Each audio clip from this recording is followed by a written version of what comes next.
yafara manao tsindry falavo amin'ny madinike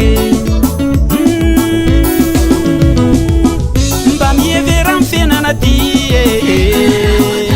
aoka mba tsy fanenjena mifankatiavavako fa miarato so fiainana izao firaisankinano he havako mitambara mba tovery razaniray no ny andoana gasikiarako taniray no ny afara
tsy tokony fandray na ny mora na misarotra mifankatiavatra kodiaranjarety boribory fiainanandary miodikodina misy ambony misy ambany kanefa na de zany aza mifanambanimbany samolombelo mandiatra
sarety boribory ny fiainana tany miodikotina misy ambony misy ambany